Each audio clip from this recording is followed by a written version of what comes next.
I think patriarchy says I am afraid of losing my power. It actually, clinging to this, comes from a place of fear of not being in control, of losing that power, of something being taken from you. But if you lived as though this were true, you wouldn't have that fear.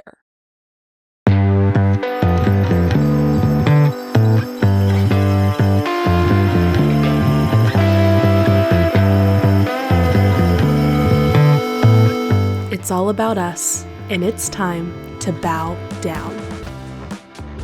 Well, hello, everyone. Welcome back to Bow Down.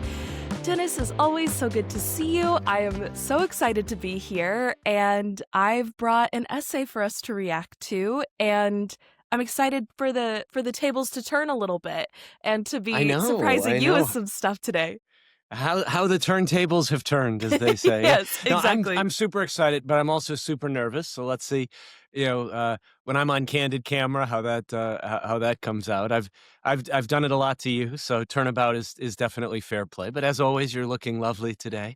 Good morning, good evening, good afternoon, good everything to our listeners. Yes, but it's always so great to be here, and so I can't wait. So just so you're gonna go ahead and read this, but maybe give a little bit of background. How did you find this? Yeah. Like what brought it up, and then we can dive in. Absolutely. So the essay we're going to be reading today is called I Want a Wife, and it's by Judy Syfers Brady, and it's a 70s feminist manifesto. It was originally published in the first edition of Miss magazine, and I first read this in high school. I think it was my AP language class, I want to say. We had a section on manifestos. And so we read a collection of activist manifestos. And it was something that, like, I don't think you traditionally do in an English class, like, as a genre. You don't really look at manifestos as a genre, but it really was the thing that I think solidified me wanting to write, because I was like, I never really felt drawn to writing fiction. I've always loved writing poetry, and I write poetry pretty prolifically, but I was like, I always just feel this draw to communicate a bigger message, and this was one of those essays that I was like, this is what you can do with language. This is how you do that. And it's just always really stuck with me. And also, I did go to a small college prep private school that was secular, which I think was really great, because a lot of private schools in Texas are religiously affiliated and therefore probably wouldn't have read this essay. But it was also really, really wonderful for my personal education to have such bold things that we were writing and reading and talking about in my classes. So I'm also really grateful for Mr. Haygood. Shout out to Mr. Haygood for introducing me to this essay, and having really good teachers that want to talk about these things. So when we were thinking about what to talk about on Friday, it just kind of popped up after reading the last essay that we had read. I was like, is there any essay that I would want to talk about with Dennis? And immediately, this was the first one that came up. Well, I just for full disclosure, I have no idea what you're about to read, but just based on the description, I am looking forward to this. Yeah. I'm in the right frame of mind. I'm excited. I can't wait to hear this, and I can't believe it was published right around when I was born. So that's even more interesting. So that is 70s really is interesting. my decade, at least. So let's see. So I'm just going to give it a read through all the way through, and we'll get first reactions, and then we'll probably go back and break it down a little bit, but we'll see where the conversation takes us. But just so the listeners know, this next little bit is going to be the read through. I'm reading it from The Cut, but there are several different websites that have this fully published for you to read. We'll link it down below if you would like to follow along. Okay. I want a wife. I belong to that classification of people known as wives. I am a wife, and not altogether incidentally, I am a mother. Not too long ago, a male friend of mine appeared on the scene fresh from a recent divorce. He had one child who is, of course, with his ex wife. He is obviously looking for another wife. As I thought about him while I was ironing one evening, it suddenly occurred to me that I, too, would like to have a wife. Why do I want a wife? I would like to go back to school so that I can become economically independent, support myself, and, if need be, support those dependent upon me. I want a wife who will work and send me to school. And while I am going to school, I want a wife to take care of my children. I want a wife to keep track of the children's doctor and dentist appointments and to keep track of mine too. I want a wife to make sure my children eat properly and are kept clean. I want a wife who will wash the children's clothes and keep them mended. I want a wife who is a good nurturant attendant to my children, who arranges for their schooling, makes sure that they have an adequate social life with their peers, takes them to the park, the zoo, etc. I want a wife who takes care of the children when they are sick, a wife who arranges to be around when the children need special care because, of course, I cannot miss classes at school. My wife must arrange to lose time at work and not lose the job. It may mean a small cut in my wife's income from time to time, but I guess I can tolerate that. Needless to say, my wife will arrange and pay for the care of the children while my wife is working. I want a wife who will take care of my physical needs. I want a wife who will keep my house clean, a wife who will pick up after me. I want a wife who will keep my clothes clean, ironed, mended, replaced when need be, and who will see to it that my personal things are kept in their proper place so that I can find what I need the minute I need it. I want a wife who cooks the meals, a wife who is a good cook. I want a wife who will plan the menus, do the necessary grocery shopping, prepare the meals, serve them pleasantly, and then do the cleaning up while I do my studying. I want a wife who will care for me when I am sick and sympathize with my pain and loss of time from school. I want a wife to go along when our family takes a vacation so that someone can continue to care for me and my children when I need a rest and a change of scene. I want a wife who will not bother me with rambling complaints about a wife's duties, but I want a wife who will listen to me when I feel the need to explain a rather difficult point I have come across in my course of studies. And I want a wife who will type my papers for me when I have written them. I want a wife who will take care of the details of my social life. When my wife and I are invited out by friends, I want a wife who will take care of the babysitting arrangements. When I meet people at school that I like and want to entertain, I want a wife who will have the house clean, will prepare a special meal, serve it to me and my friends, and not interrupt when I talk about things that interest me and my friends. I want a wife who will have arranged that the children are fed and ready for bed before my guests arrive so that the children do not bother us. And I want a wife who knows that sometimes I need a night out by myself. I want a wife who is sensitive to my sexual needs, a wife who makes love passionately and eagerly when I feel like it, a wife who makes sure that I am satisfied, and, of course, I want a wife who will not demand sexual attention when I am not in the mood for it.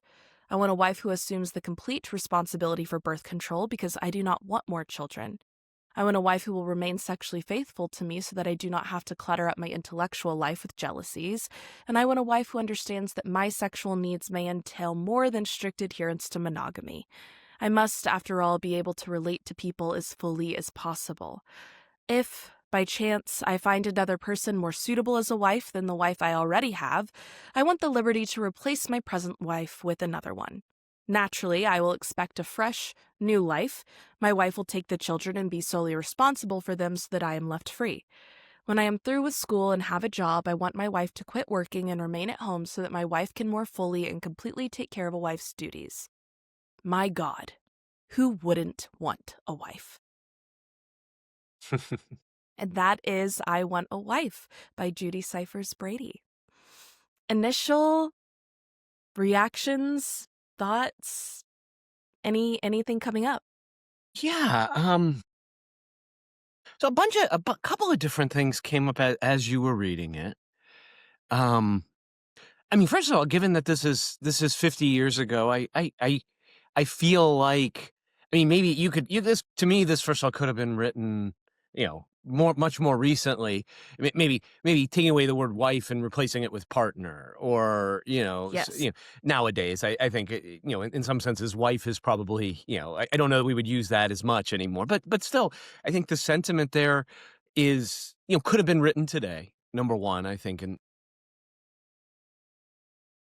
I don't know, I found myself torn actually in a couple of different directions and I'm sure more will come up as I process it as well and we bounce off of each other. Um, I mean, number one, I at some points I found myself saying, "Yeah, I want that too." In some ways.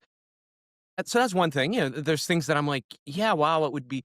Then there's other things that's like, "Wow, I I don't know if I would want that." I've never I mean, that sounds good. So things like social appointments or doctor's appointments.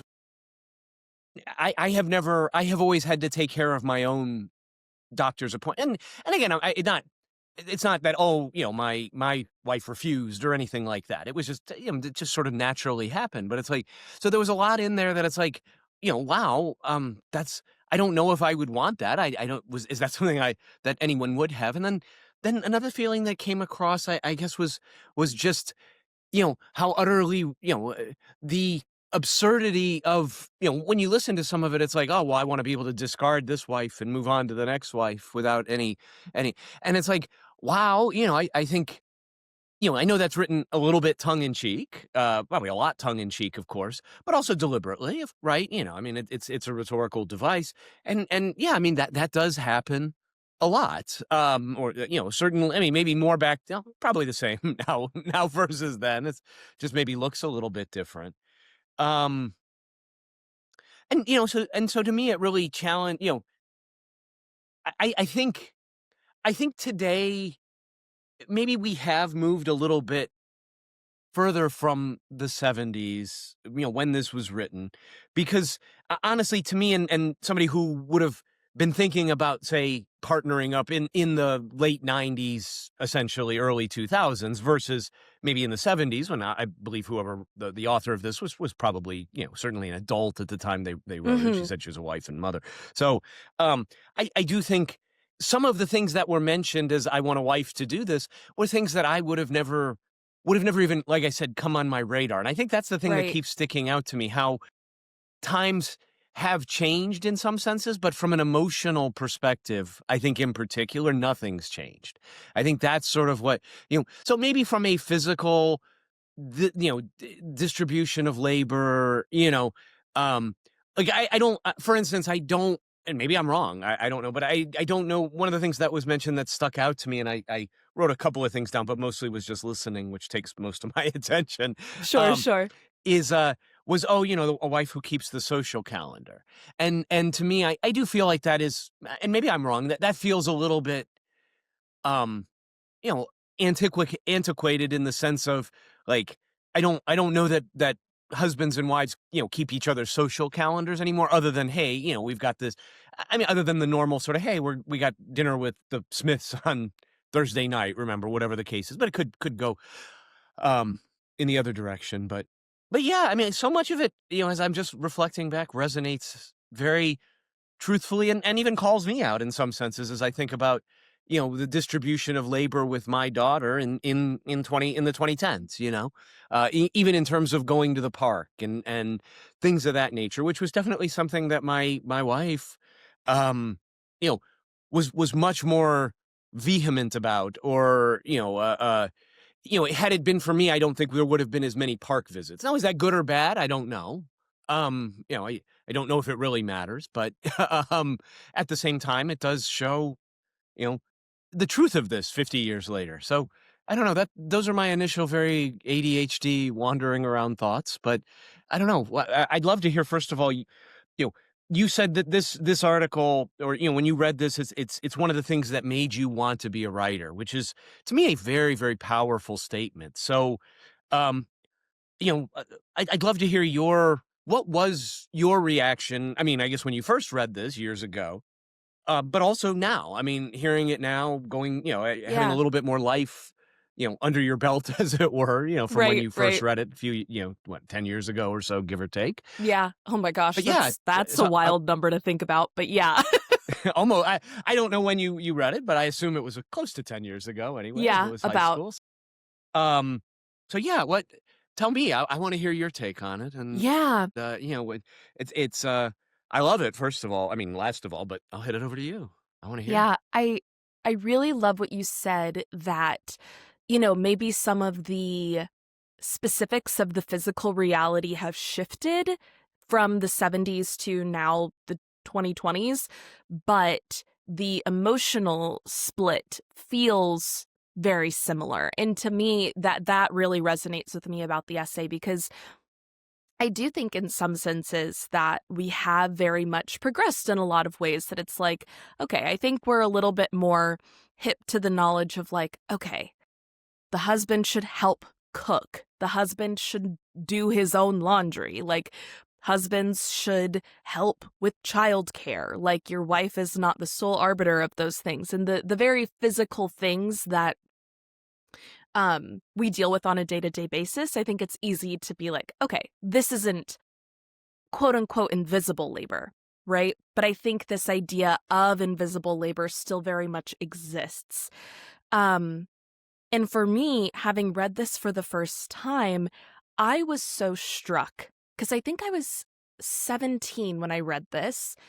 So yeah, maybe 8 or 9 years, give or take, um, was how good I was at all of these things that she listed out. That I was like, whoa, I'm great at managing calendars.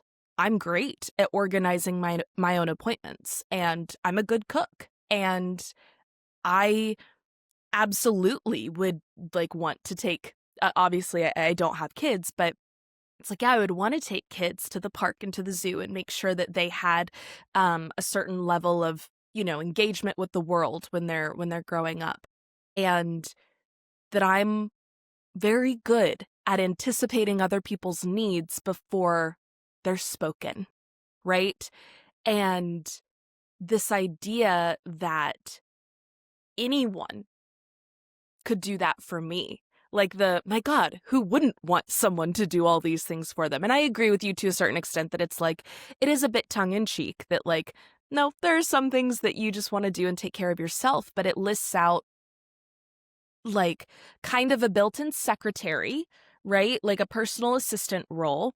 And then you also have child bearer and carer, and then a social planner, and um your maid, right? It's like these kind of different roles that a wife just slots into for all of those, and realizing, like, how did I get to a point where I would feel absolutely prepared to be a 1970s housewife. I wonder if my brother would feel prepared to do all those things too. Coming from a family that I feel like had a very open dialogue about my parents being partners, and my dad did work and my mom did stay at home. So that was split traditionally, but that was something that they actively chose, and my mom chose to stay home. And so, of course, there is the nod to that. But I think realizing just how innate some of these systems are that are communicated, that it's like, why do I feel so good at those things? And wanting to be able to like the rhetorical skills that she uses too, just from a writing perspective, it just struck me so powerfully. um and this feeling of like, it doesn't feel like it's written by a woman, but of course it would have to be written by a woman. But to hear a woman call these things out so kind of callously, but also tongue in cheek, is like not very womanly, because it's like you're also supposed to do these things quietly too, right? And so just being in the middle of it, and it being written kind of from the perspective of a man, but as a woman, I remember just losing myself in the rhythm of the words and all of these different things, and recognizing that it's like someone is speaking truth to their lived experience. And that was just so powerful for me from a writing perspective, that it was like, oh, this is what speaking truth to power is. And I think that was the thing that has just always stuck with me. Um, and also that personal shift of like, I'd be a very good wife. How wild. You know? That it's like, that is just a crazy realization. But then, of course, there's the shift to now, and maybe recognizing a little bit more the ways in which, we don't do things exactly the same either. So there is some antiquated language. And then the other piece that I think is really interesting is talking about school more than work. Is an interesting aspect of Yeah, the I article caught too. that. I caught that as well. That was a little bit. That was interesting. I mean, that was not Yeah. good or bad, but that was.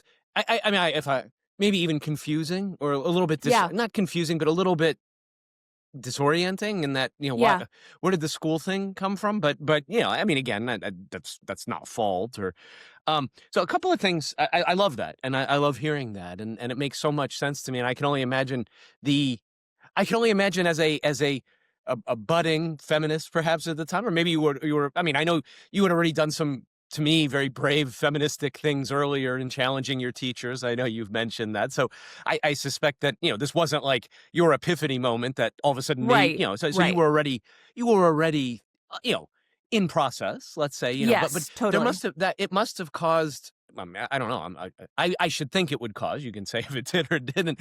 Um, Maybe a little bit of cognitive dissonance in the sense that on one hand you're like, wow, I would make a good wife, and then on the other hand it's like, but wait a second, like I would make a good wife. I'm just curious, did you have, I mean, was there a bit of cognitive dissonance or a little bit of like, what do I do with this, sort of, what when you read through it? Yeah, absolutely. Because I can't remember at the time if I was in a relationship or not, but it if I wasn't, I was in between relationships, I want to say. And it was one of those interesting things to realize, like, what I'm already doing for boyfriends that aren't even partners, like committed life partners, like a marriage is. And it's like, wait, I've been with this guy for 3 months, and already I am kind of keeping his social calendar. Like, hey, we're doing this with these friends this weekend, and Sunday we have this going, remember? And it's like, why why am I already doing that, you know?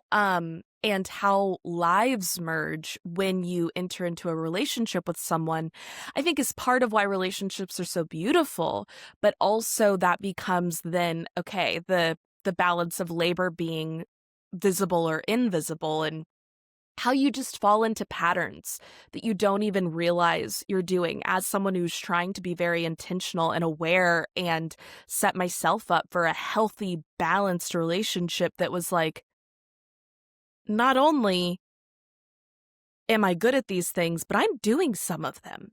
Um, and then also just recognizing like how the patterns played out in my house growing up. And again, not because of um any intentional sexism or misogyny or gender dynamics, but I think having parents that were really wanting to be as equal and equitable as possible, these patterns just seep in. And so there is a little bit of like, there was this moment of like frustration that was not like almost being a little mad at myself, that it's like, why have you repeated some of these patterns? Like, why are you already starting to do this? You should know better. But then also frustration with like kind of society at large that is like, I probably had the most aware parents that I could have from the families that they were raised from, and went to the best schools in my area, had some of the best teachers I could have wished to have, and still these systems and structures exist. And it was just like, I wish that that didn't exist. Like, that this wasn't something that I had to think about. And there does create this almost inherent, like, well, now I want to rage against the machine a little bit and push up against it, and not fall into like man-hating necessarily, because I think that that is fallacious in like, oh, so then every single man is the problem, because as we've talked about, patriarchy hurts men too, and um it's not like women don't also perpetuate it, but fall into this like, well, what am I to do? What am I to do if even I have these subconscious tendencies, and even the best men are going to have these subconscious tendencies, and it's going to take so much work to undo all of this. And how do I even begin? Am I ever going to have a relationship where it's equitable at all? And ew, I'm done. Like, I just don't like I'm mad at myself. I'm mad at the system, but also I'm proud to be good at things too. I like being a good, organized person, and a lot of my strengths of time management and caretaking and being a very nurturing person. It's like, even though these are kind of considered traditionally feminine qualities, there's still things that I'm so proud to be.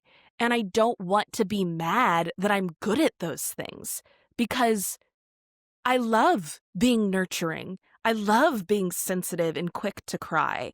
I love being a mothering figure to people in my life, even without being a mom.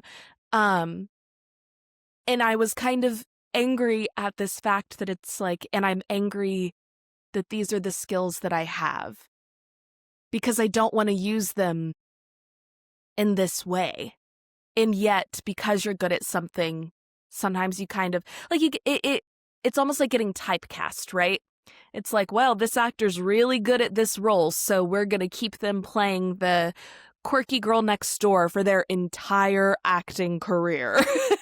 Because that's what they're good at. And it's like that. I think that can very easily happen to people too, where it's like, oh, well, you're the X person. So we just kind of subconsciously slot each other into those categories and play out the narrative, the stories we've been told. Sorry, that was so much and a lot in different reactions, but yeah. No, I think it was awesome, and there's so much I was thinking I had to write some things down because I don't want to lose these threads because I think there's a lot of great threads. What's interesting though, you use the word typecast, which I get, which makes sense, and one of my favorite typecasting stories, and of course there are many, but growing up and being in high school in the late '80s, early '90s, um, uh, Ed O'Neill from Al Bundy from Married with Children was really big at that point. And he played that role for many years, of course, and then Married with Children eventually ended in the mid '90s. And Ed O'Neill was cast in some detective movie, but it was a serious movie. It was like an Al Pacino kind of detective movie, Yeah. not The Naked Gun, let's say, which I just saw, but uh, uh, and so they filmed it and everything. They put it before a test audience, and it's this like really significant scene. It's meant to be a moment of high drama. All of a sudden, Ed O'Neill, the actor, his character appears on screen, and the entire audience breaks out into laughter, like just absolute hilarity. And it's not a funny moment. Like that's the thing. And so he ended up, not he didn't, and really, Ed O'Neill, to my knowledge, hasn't done any dramatic roles that I'm aware of, really. I mean, most of his roles were, obviously Modern Family was really his only other major role, but Yeah. and he still kind of played the same character, muted down. Um, Yeah. but I wandered there, but where I was going with that lovely No, yeah, story yeah, yeah. was, is it typecasting if you're good at something and you enjoy it? So and what I heard from you, and again, I'm not challenging you more than I am just No, saying, no, hey, no. here's what I heard. You tell me, what did I get this right? I heard from you. I I'm a nurturing person. I love helping people. I'm good at organization. I enjoy doing that. And then I realized I was doing that in my relationships. And so I guess the question I have, what is the when is it? And I don't want to use the word wrong because there is no right or wrong, but when is it, Sure. let's say, problematic or frustrating, or when does it become something that needs to be addressed? And I don't know how it needs to be addressed, but at what point are you doing these nurturing I mean, pick one, the organizational thing. So managing a social calendar, because you picked that, and that's relatively, I don't think that's a live wire in terms Right, right. of right, in terms of tasks that, might generally fall gendered sort of tasks. Um, if you like doing that, and say your significant other, your partner, your boyfriend, whatever it is, doesn't like doing that, when does it become a drag for you personally? And you know, is it, if you do enjoy doing it and it doesn't bother you, but somebody else, you read this article and it's all of a sudden like, holy shit, like I am being like, when is it real and when is it not real for you, I guess? And maybe what are your Yeah. thoughts on that? Like at what point when you do this, when you manage manage a social schedule, calendar, but if you're enjoying it, is it more for you than it is necessarily for them? Like, you get what I'm not sure I'm Yeah, articulating well, totally. but I'm just curious your thoughts on that, because that came up Yeah. for me. No, I absolutely hear what you're saying. I think because it does get into like the conversation we've had in the past a little bit with the trad wife discussion, where it's like there's a difference between women who feel empowered in choosing a life that is being a stay-at-home mom and um doing more traditional gender dynamic role things versus women where it's like, are you being coerced? Is this really what you want? And to me, the thing that gets to the point of, for me personally, where I get frustrated and it's like, oh, I need to interrogate this is where have I not actively stepped into doing something or taking on a task like managing a social calendar because I'm actually excited to do it, but I just kind of fell into it. And how did that happen?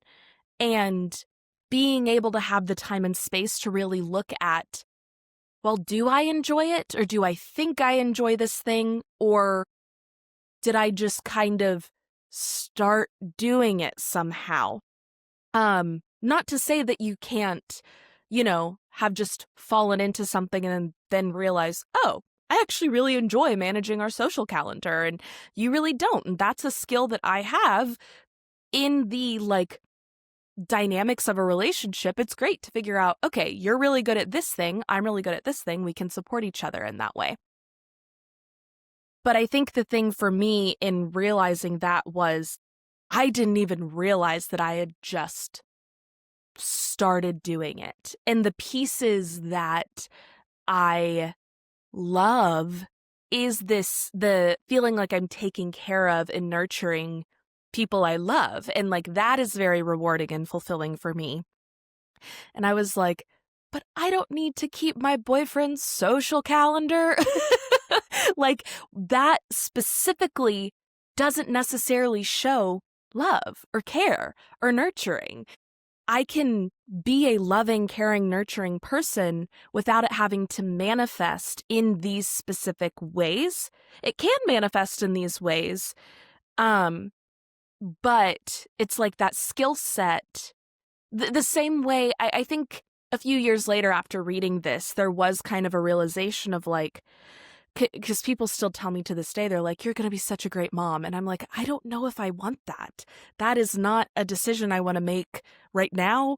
And if that happens, like, maybe, I don't know if I'm going to be a good mom or not, but it's very much something that people are always like, you'd be a great teacher. You'd be a great mom. Like, I'm very much put in that role. Now my response is very much like, well, all of the things that make me a great mom or would make me a great mom, I feel like would also are the skills that make me a great life coach, are also the skills that make me good at being a good friend, being a good daughter. It doesn't necessarily have to be manifested as mother. And so, long story short, the moment of frustration and like we need to examine this is recognizing that it hasn't been examined, that it hasn't been entered into intentionally with awareness, that it was kind of just replicated. Not to say that you couldn't then go back to your same pattern, right? If you interrogate it and say someone is like listening to this podcast right now, realizes that they're in a relationship that has kind of fallen down these traditional gender roles and is like, oh my God, I need to interrogate these things and see if, this works, if this is the kind of dynamic I want to have in my relationship.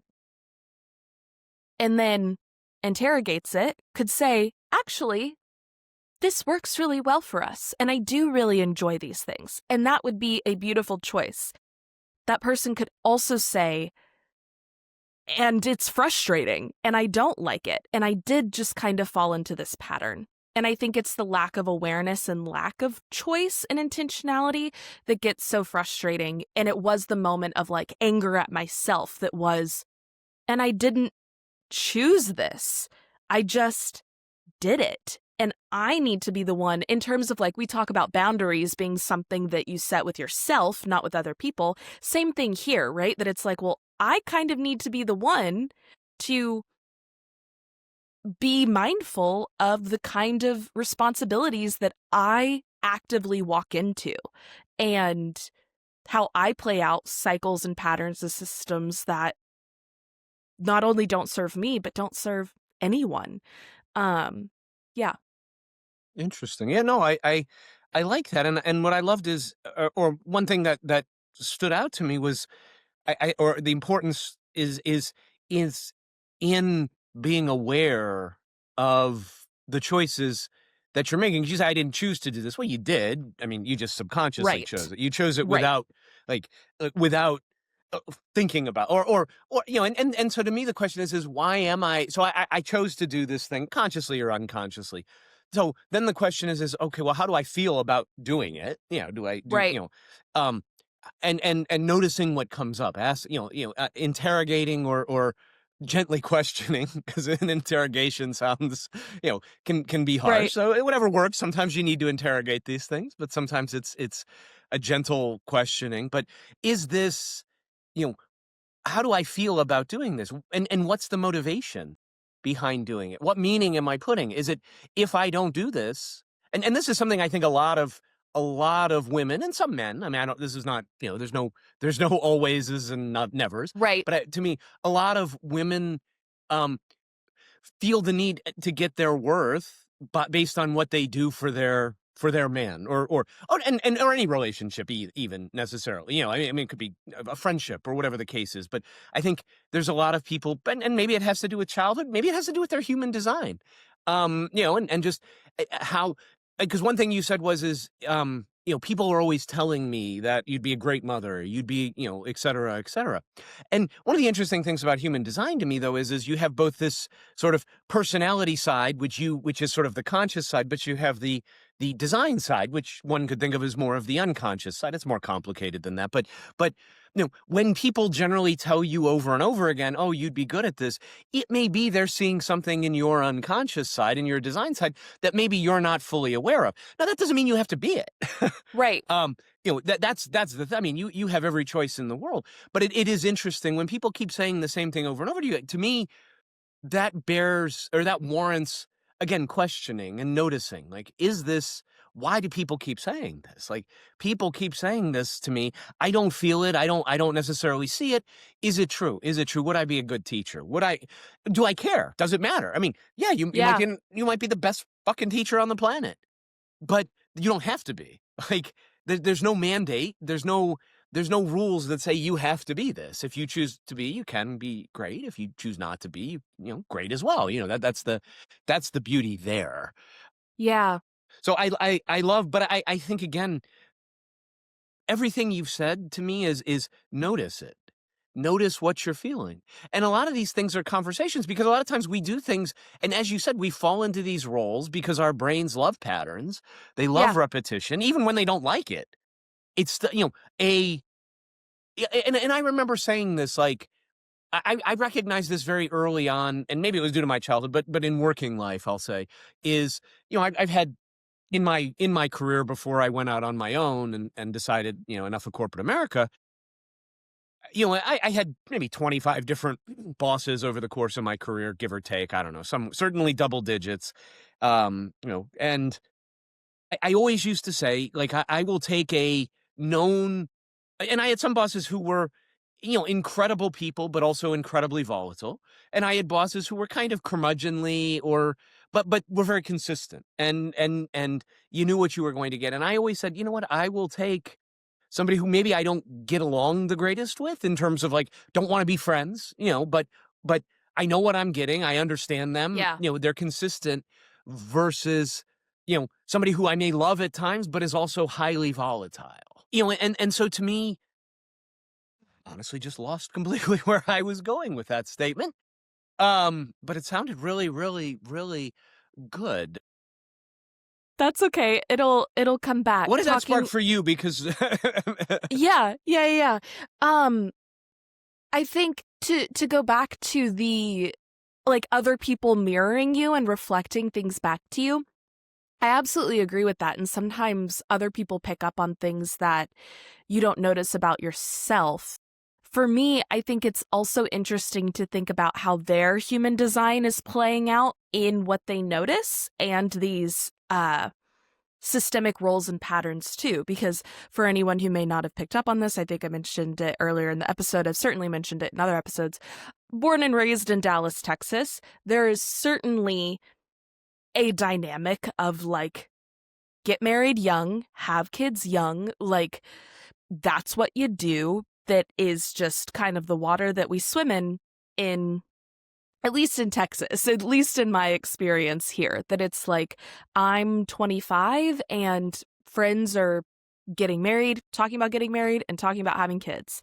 And I think that sounds quick to a lot of people in other places, even in the United States. So there is a piece of me that when people say, well, you'd be a good mother, you'd be a good teacher, is like, okay, is what you mean you're a very caring and nurturing person, but when you see care or when you see nurture, you read mother because that's the archetype that we've associated with those Mm, qualities, you know? And I would even encourage people to be aware of those connections that we make because, like we kind of talked about last week or 2 weeks ago, like, mother doesn't necessarily have to mean the most lovey-dovey, warm, fuzzy woman, right? But when you think of the archetype of mother, it is PTA, class mom, tucking her kids into bed, baking cookies after school kind of energy. And I think even unworking the feeling of what mother brings up from real life mothers is important, but also when you're telling someone you'd be a good mother, maybe get more specific and say, you are just such a nurturing person.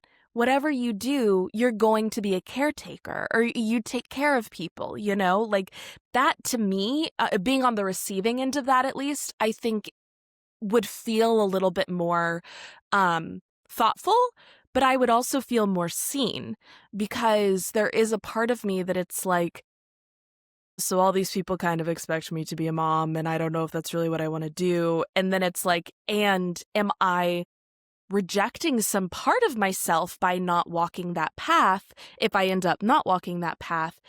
But I think there's many different ways to walk the path of nurturer, to walk the path of caretaker that isn't necessarily mother. Um, but then to continue on to what you're saying about kind of wanting the predictability over the volatility, like even if the predictability is a lot, our brains naturally want cycles and want the expected routine. And I think that's why we see people, you know, for a really extreme example, but like stay in abusive relationships because the unknown is always scarier than the known entity.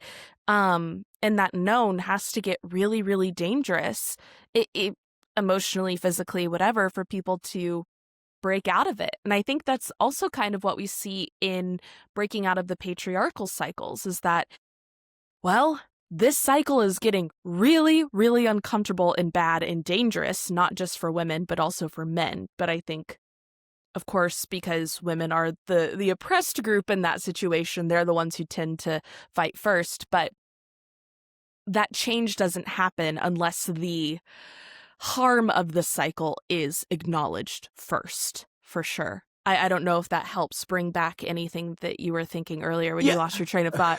Yeah, no. You actually hit upon it. It was we prefer our brains prefer consistent, you know, less than optimal versus, Yeah. all up and down, even if it can be great, even if the highs can be super high, most of the time we would rather have a low, uh, uh, something that maybe isn't so great, but is at least consistent because our brains Yeah. love being able to see the pattern. And that had to do with sort of what you said in terms of relationships. Like we fall into these patterns and then it's very hard to break out of them, whether it's an abusive, I mean, I think an abusive relationship, particularly, where maybe one it does have one of the partners, the is the abuser and maybe has a cluster B personality disorder, or just has their own issues. And so you create, even though it's bad, at least it's consistent. And then, I mean, of course, there's all the psychological techniques that are used, the breadcrumbing, the intermittent variable reinforcement, all of that stuff, Yeah. which of course can be very, very difficult for the abusee, to break out of, because it's a master. I mean, well, we see it in the world today in various places, how you can break people down, and it takes a very strong person to be able to handle that. One thing I think it might be interesting to touch on, though, is something you said. People always saying, "Hey," and I love what you said in that. Hey, don't say I'm a nurturer. Say you're a caring, lovely, wonderful person who gives so much, whatever this is. But when you say, "Hey, you're going to be such a great mother," you're right. That is again reducing who you are to the role that you are supposed to take. That is to say, you're a woman, you're fertile, you should therefore be a mother. That is your raison d'être, as it were, in terms of life, is to be a mother, and that is very minimizing. And I also wonder how much of it does come from, our sort of the inculcation of this idea of two things. The first came up when we were first starting about this, about how in Genesis the woman is considered a helpmate to the man, right? Not necessarily an equal. I mean, in Genesis 1, perhaps they're equal because man and woman, he created them both. But then you have the Genesis 2 story laid on top of that, and all of a sudden now the woman is the helper to the man, so sort of the Mhm. assistant. And you said that word before, like, well, it's like Yeah. you're basically, yeah, like, I mean, the Bible kind of perpetuates that. And of course, if you're a man, you're going to pick up on that. I mean, especially if you're trying to, you know guilt, force, persuade others into doing, making your life better, which is, or at least supposedly better from a task perspective, or a support perspective. Um, and then getting this idea that then we've typecast every woman into that role, right? Like when a woman tries to break out of that role of helpmate, mother, their function is to biologically reproduce. Um, that's this is what I think this piece to me highlights exactly what happens when we do that, because that's the overall result of that. Wives, obey your husbands. You know, I mean, eh, children, obey your parents. I mean, these are things that are ingrained in our culture, and a terminology I've heard, and that I think about, as that really came up for me as we were talking about this, is this idea that the world functions on these pendulums, essentially. All of these pendulums, and so and they're all over the place. This paradigm of you have to work, you have to, this women are mothers, women are helpers. These are pendulums, and the thing is no matter what, the pendulum is there. Like, that is society, and it swings, right? We'll have these swings back and forth, but anytime you engage with the pendulum at all, you've lost. Whether it's to fight the pendulum or whether it's to join the pendulum. Any energy you give to the pendulum, it's like that saying, all press is good press. Doesn't matter what the press is. you're and the same is true here. So it's kind of, what do? Right? Like, if you fight against the patriarchy, you're still feeding the pendulum. You may be Yes. feeding it from a different side, a different dimension, but you're still playing into that pendulum. And vice versa. I mean, obviously, if you subscribe to these beliefs that this is the woman's role, you're feeding that pendulum. And as long as you can do that, everything, life stays the way it is, and nobody breaks out of it, because this pendulum, and that's the funny thing. If I don't know if you've, and I encourage, folks, that it's a fascinating thing. If you put a bunch of clocks with pendulums on a movable platform, and you start all of them up, and they're all swinging cacophonically, right? They don't swing in concert, because you can't, within a short period of time, depending on, physics, they will all line up and swing in the exact same pattern. You can watch it on YouTube. It's pretty fascinating. Like, so they're all going differently, and within a few minutes, they're all because they pick up on each other's energy. And there's Right. no way to break out of that once you're in the pendulum. I mean, to me, the solution is just to recognize you're in that these pendulums exist and refuse to play. Although, in some Right. senses, even that is still, but that's your best shot in these Yeah. situations. I mean, the hard thing with that, it's very much like this idea of counterculture is always defined by the culture. The reason why, like, for example, goth aesthetic and lifestyle is counterculture is because dark makeup, all black colors. S- I clearly am not super up on my goth knowledge, but that is not the norm that you would see your average Joe walking down the street dressed as, right? If goth was the norm, counterculture would be bright colors and a little bit bare face. And, in order to break beyond a frame, you're still being defined by the frame. And how do you fully begin to construct something new?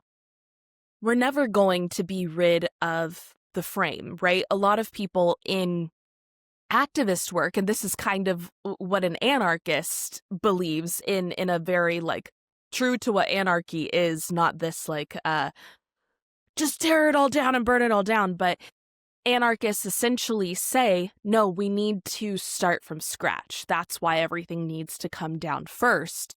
Because the frame is so harmful, we cannot use it to move beyond it. But the difficulty with that is we have memory. Human beings exist in this physical reality where we do have these patterns and systems of racism, sexism, uh, homophobia, any sort of negative bias, not even just in human beings that are alive and in our memory and things that we're taught, but also in our DNA passed down from our ancestors. Like, these traumas live within us. And while part of me is like, yes, these frames are so harmful, like, burn them, burn the frames. We can't, because that would also be burning everything that has made us us. And you also hear if we don't learn about history, we're doomed to repeat it. And burning the frame down, I would have to imagine sometimes the frame would just be reconstructed anyways. In some senses. So I agree with you that it's like, if we're all moving on this moving platform or whatever, being aware of how other pendulums swinging are kind of pulling us into their orbit and the movement of this platform that we're on is necessary. You can't stop swinging, and you can't necessarily jump off the moving platform. But you get to choose how to use the energy of the moving platform. And to me, it kind of gets into a little bit of this idea of spiritual alchemy, right? Like, these are the materials we've been given to work with. A hammer can be used to build a house. It can also be used to kill someone, to brain someone. How do we use these materials? We can't just throw away the hammer. But is there a way we can channel that energy into something new? Is there a way we can take this frame and reconstruct it and like take the wood pieces apart to build a new structure? I don't know. It's hard to talk about this without getting so into the metaphors of it all, right? So I know I'm kind of all over the Well, place, but I would love think, to know your thoughts on this. yeah, Yeah. I agree. I mean, I think, I mean, again, we're talking about something that doesn't have a color, shape, or size. So Right. how can you not talk in metaphor? Like there is no direct talk here. I mean, in terms of because we're to me we're talking about ephemera in some senses. Yeah, yeah. We're um I think, but what you said is both depressing in the sense of we have this collective unconsciousness, and I always I always view, or one analogy, since we're talking metaphor or analogy, and I love analogies. That's how my brain just really digs. Is you know if everything is energy, right? And we know energy can neither be created nor destroyed. Like, at least in a closed system, and let's assume our universe, whatever that means to the whatever listener you choose to be the universe, that can include God. It can be completely materialistic. It can be completely this could all be a simulation. I don't know, whatever you want. Like, pick something, right? But in that universe, like there's a system of energy that's flowing, and that energy can neither be created nor destroyed. Now it can be transformed, right? It can be or transmuted or alchemized into from one form uh to another form. And this is true on both a molecular, so cellular level, let's say, where, I mean, cancer, right? What is cancer in humans? It's really just abnormal growth in a cell. So something gets turned on. It's an energy that sort of snowballs. I mean, is another way to think about it. But how do you know, and so we collectively have this pattern of energy that seems to have existed for a very long time, right? So everything you were talking about, these pendulums that we're talking about in terms of, you know, again, going back to, wife versus husband, male role, gender role. Because again, that's a great, like, we are fighting. Yeah. I mean, basically, we're trying to swim, you know, up Niagara Falls in some very real senses energetically. It's not that it's impossible, because nothing is impossible, but how can what is the we can't change the world individually. Now, enough of us, of course, together can of course change the world. But is this energy always going to be there? Yes, because I think it is. Maybe in the next life, or maybe it doesn't exist in heaven, whatever heaven is. But so what is that? So the question I ask myself is what does that mean for me, or what can I do? Yeah. So to your question, and I really do believe personally the answer going forward is exactly why we're doing what we're doing. It's a perfect explanation of why we're doing what we're doing. Is we we need to create and find our place for ourselves, for and our community, which allows us to live authentically to who we desire to be. Are we going to be perfect at it? No, of course not. But I mean, we are individually. I don't, we're going to get picked off one by one, because no matter what, there's another pendulum. There's always another pendulum. The minute you think, okay, I'm no longer subject to the rules of this pendulum, well, another pendulum has come along. Whether it's politics, that's a pendulum. Whether it's, capitalism, whether it's socialism, whether it's government, all of these things. And so you have to be aware of them, try to not let them affect you. And the way you do that, I think, is in smaller groups, and is in finding your place with the right people. And then collectively, maybe that grows, maybe that snowballs. But is it going to, can you, realistically, are we going to is there anything we can do to make the world the way we would want it? No, no. I mean, in terms of, we can make the world better, yes, Right. but it's Right. it's emptying the ocean individually. It's like emptying the ocean with a tablespoon. Like, we can Yeah. continue to do that, and yes, we have changed the volume of the ocean. I've taken this teaspoon of water out. I've moved it somewhere. So the Atlantic Ocean, or whatever ocean of your choice, has a teaspoon less water. And I can do that for my entire life. I could do that for the entire span of the universe. I'm not sure how much water I would actually move. Um, in my lifetime, certainly not a lot compared to the ocean. But if enough of us keep doing it, then at least we're able to create our own pond, perhaps somewhere. Yeah. If we all Yeah. move the water to a certain place. Yeah.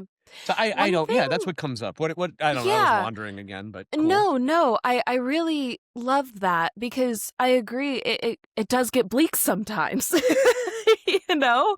Um, but one thing that you said in our last conversation that I've really been thinking about is that these patterns of uh patriarchy and kind of the toxic masculinity playbook and in this essay that you had brought in our last episode about um like dating habits and what women don't say and all of that stuff is that it actually prevents the divine feminine and the divine masculine from meeting. And there's this interesting kind of paradox to me about the divine feminine and the divine masculine that is, we all have both within us, and yet, of course, we have non-binary individuals. They exist. But most people tend to identify with either man or woman. That tends to be the norm that we fall into. And there is a difference in feminine energy and masculine energy.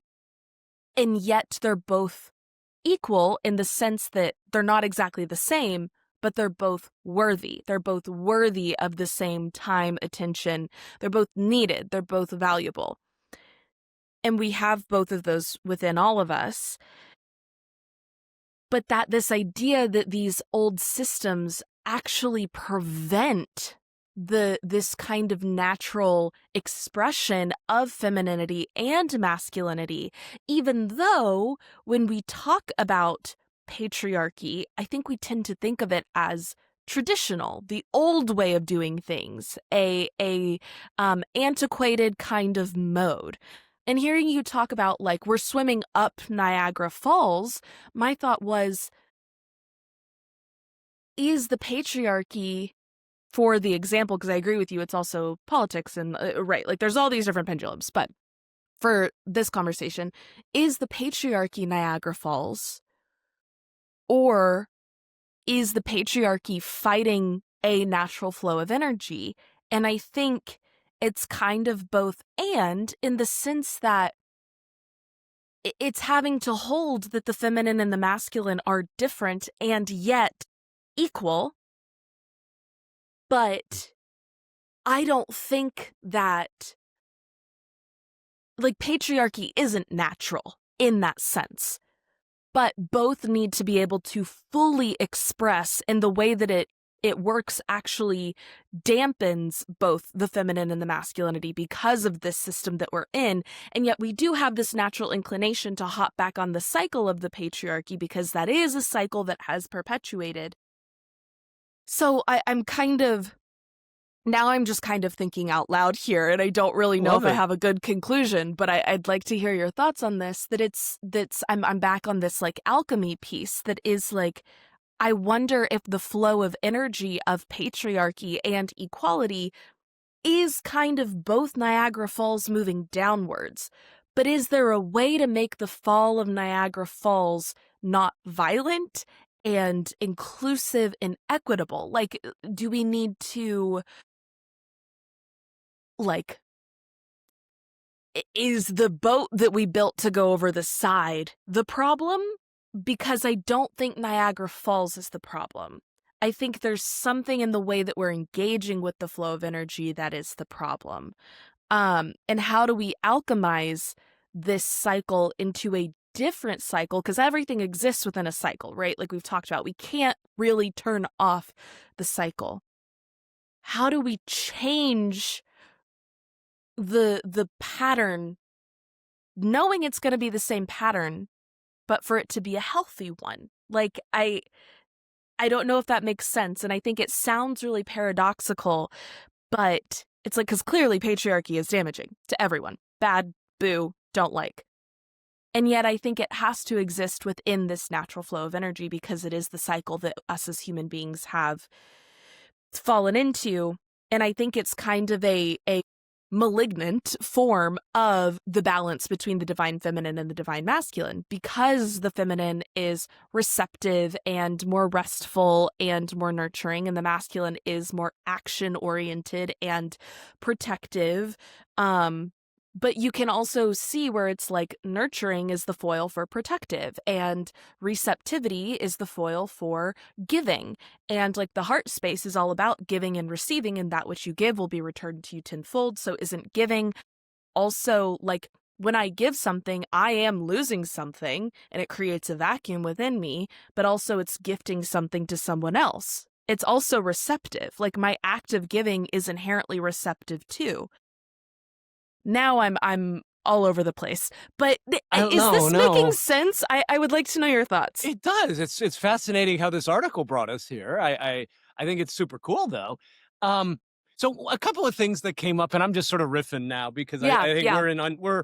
we're swimming in weird waters anyway, if Yep. not deep waters.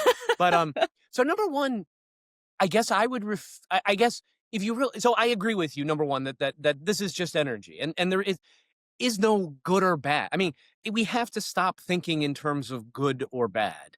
Number one, I mean, just and it's difficult to do in somebody who's been hurt by this abusive patriarchal energy. Let's just call it that. Call it an energy. It's just a it's electricity, and it takes a certain form. It's energy, and it's a wave. It's a wave and a particle. When it hits you, it's a particle, but it's this wave of energy. That's why I like Niagara Falls. It's constantly going. It's constantly going.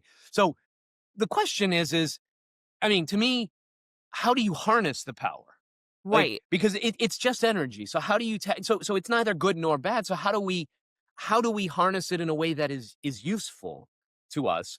And so when you think about nurturing versus protecting, they're fundamentally, to me, when I hear that, they are the way I interpret it, or what my brain immediately says is, well, these are two sides of the same coin in terms Right. of trying to bring security and safety, right? So on the feminine side, you do that through nurturing, through love, right? Through connection, through feeling emotionally secure. On the masculine energy side, at least traditionally, and again, Right. there's a whole bunch of blah blah blah blah blah. I'm yada yada Right. yada, but that is done Generalizations, all that through, good stuff. Yeah. of course, and if people don't, there's no absolutes, nothing is true anyway, so but, the masculine side, traditionally, you would say, is more physically protective, right? Like, making sure, like, more of a shield, and, I'm going to make sure your physical needs are met. You are safe, and so the two sides of the same coin there, right? In my view, in terms of they ultimately, in a good sense, desire the same. Now nurturing can turn to smothering, right? So everything can be, too little or too much is bad. Too much nurturing, and if I water something too much, it might not grow. Like, if I plant a seed and I mean, I could be the best, you know, gardener, or have the greatest intention in the world. I've got this rare seed and I just want it to grow. And every day I'm doing stuff to it. I'm doing stuff to it. And it never grows because I keep messing it up, right? So you can nurture too much. And in the same way, you can protect too much and you can protect too little. So that's just energy. But I think another thing, to me, that I've personally been working on and trying, and I'm certainly not going to suggest somehow that I've made it, but something you said sparked this, and that was, I'm giving something, right? I'm giving something, and what if you take away the assumption that anything is yours to begin with? And so Yeah. if nothing is yours, then no one can take anything from you, because nothing's yours to to begin with. And here's have you ever, I mean, actually, we just experienced it live about 30 minutes ago. And that is I lost my train of thought. Notice even those words. And I could get frustrated about that, right? Like, oh, I had a salient point, I had this train of thought, and now it's gone. But that assumes that was mine to begin. I have no right to be angry that that didn't show up, that I lost it, because it was never mine to begin with. So if I take that point of view, that, oh well, this was just a piece of energy that was floating around in my brain, but it wasn't mine to begin with. And if you stop assuming anything is yours, in terms of, like, trying to hold on to it, and that, and instead assume everything is yours, and everything is yours, and change, and again, no one, that, and people would scream, oh, that's socialist, that's communist, if you misunderstand what I'm saying there. it is it is a it is this idea that if it's not mine, then if I give it to you, I'm not even giving it to you. It's yours already. Because we are one. And again, this gets into this idea of non-dualism and this idea Mhm. that there is no separation. It's a very hard, I mean, listen, I am on a journey of discovering it and understanding what that means or how I take it or what I take it as. But to me, that is the solution, is to recognize or choose to believe that we are all one, and that there is nothing that's mine, there is nothing that's yours, that there is nothing really that's good or evil. And a lot of people have a problem with that. And I get it, in the same way that, I mean, bad things exist. Bad things that are uncomfortable, things that are unpleasant, things that are awful, harmful, damaging, abusive, terrible experiences all exist. And they have to, because if they didn't exist, then good experiences couldn't exist, because you can't have you have to you have to have something in order to say something is good, it has to be relative to something else. If you've only had mashed potatoes your whole life, you know, well, how do you measure another food? Like, it's going to be you've only had mashed potatoes and all of a sudden, you get a chicken wing or, I don't know, a piece of pizza. Like, how do you measure that piece of pizza if all you've ever eaten was mashed potatoes? Well, you're going to measure it against mashed potatoes, right? I mean, that's how, because your brain change always has to be measured from in relation to something else, Right, the frame. the frame. And so, with the framework that this is I'll have the theme song from Different Strokes. You'll have yours and I'll have mine and we'll be fine, sort of thing. Well, what if it's all just ours? And if nothing Yeah. belongs to me to begin with, then I don't have to hold on so tightly to it. Well, Um, and what's coming up for me as you're saying this too is, like, how because I think oftentimes when we get into conversations like this that do lean into this kind of like ephemeral metaphysical, there's a tendency that I see a lot for people to then do the spiritual bypassing thing that is, Absolutely. so everything's fine and everything is one and we're good, but like you said, nothing is good, nothing is bad, but that doesn't mean don't start a podcast about gender dynamics, right? It doesn't mean don't talk about these things. What does that reality, what does believing these things, that everything is yours and everything is mine, and I don't need to put restrictions on that, how does that call me to live? How does that change the way I treat someone else? And if I believe that that is true, that means I don't need to cling to money. I don't need to be greedy. I don't need to hoard. It means I treat other people with it's perfect golden rule, right? Treat others the way you want to be treated because they are Are you? you. Right, exactly. It's like it's impossible not to treat other people the way you treat yourself, actually. And I think the people that harm other people the most are the people that have the deepest sense of insecurity and self-hatred. Those are the people that can't look in the mirror because there is that insecurity. And to tie it back into the patriarchy plus divine feminine, divine masculine conversation, I think in this all being energy, and you said something that was, I don't need to hold on to something. I don't need to grip it so tightly if I believe that it is mine, if it's mine, and if it was someone else's, it was someone else's, but it's always in this flow. I think patriarchy says I am afraid of losing my power, right? At least these very masculine, traditionally patriarchal style men. Maybe that's the wrong way of categorizing it, but hopefully y'all understand what I mean. It actually clinging to this power and control and wanting a wife to obey comes from a place of fear of not being in control, of losing that power, of something being taken from you. But if you lived as though this were true, you wouldn't have that fear because your wife having power is the same thing as you having power, is the same thing as your child having power. And suddenly life gets a lot less scary and you can trust the process a lot more. And not only does that allow the divine feminine to express more fully because it's not being um restricted into obey, but your divine masculine gets to step into a place of trust too. And what does that look like? That you can express vulnerability, that you can express feelings and emotions and connect with your wife, who then can also explore her divine masculine. And you can, a husband can explore his divine feminine too, right? Like, as we talked about, it's all within us. And so I think I want to go back and just reemphasize that I absolutely agree with you in all of this. And I think that a mistake I see being made next a lot online in spiritual spaces is, so let's not talk about it. And I actually think it's no, no, no, no, no. How does this call us to live? How does this actually ask us to change how we treat one another and how we treat ourselves?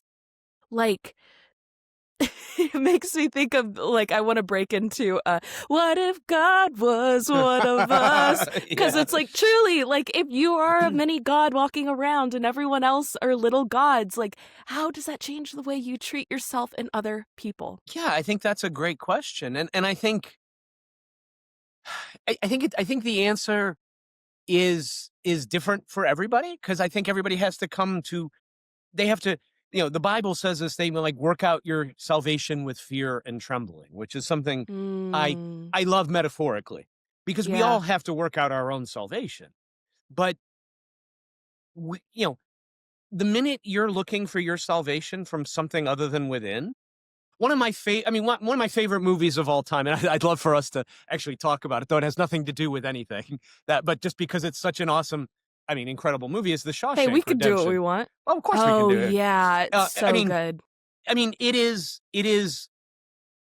First of all, it's not just me. I don't want to feel like I'm finding some hidden gem, given that it is the number one movie on IMDb and pretty much has been forever. Since IMDb existed, it is literally the highest rated movie, or That's so maybe some. funny. I didn't know that. Yeah, well, despite all these contenders coming around, like viral contenders coming around, like a bunch of stuff tried to dethrone it, and it just, because it is such but and there's so much in there that I could use to talk about metaphysics and to talk about the power of belief and the power of hope, and that's it's actually my passion. It's what I love. I could sit here and talk about it and coach it and just reflect on it all, but one of the most powerful pieces of that movie to me that resonates, that I think about often, to the point where I want to get a tattoo about it, is so at the end, Andy's escaped from Shawshank, and the warden opens he hears the sirens coming, he reads the newspaper, he opens his safe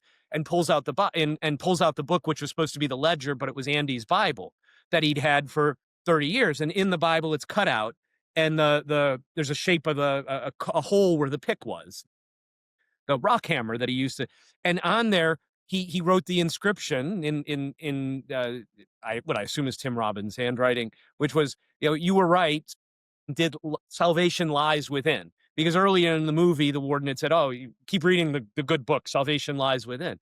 Well, salvation does lie within.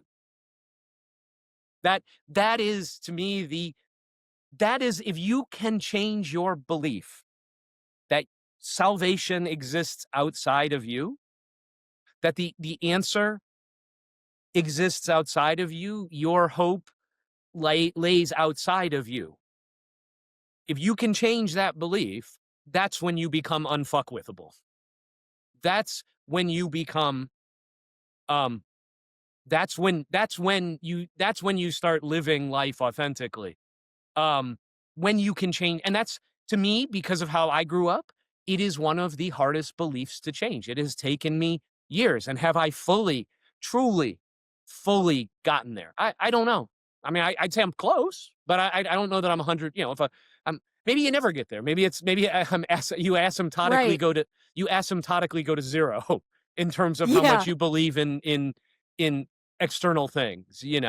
Um, so to me, if because everything we do as human beings, every single thing that occurs is because of something we believe, whether conscious or unconscious, whether we know we believe it, whether society has made, believes it and we therefore sort of unconsciously believe it. Whatever the case is, I believe this, every single one of our actions stems from something we believe. And a lot of that is belief in something outside of us. How many people, live, are not great people. But end up, they go to church every Sunday. And so for that, all of a sudden now, well, why do they, well, their belief, what do they really believe? Well, they believe that, there is something outside of them that they need to do. No, they don't really believe it, but they want to believe that like, oh, well, there's something outside of me. If I just go and say my prayers or I go to church, it really doesn't matter how I live,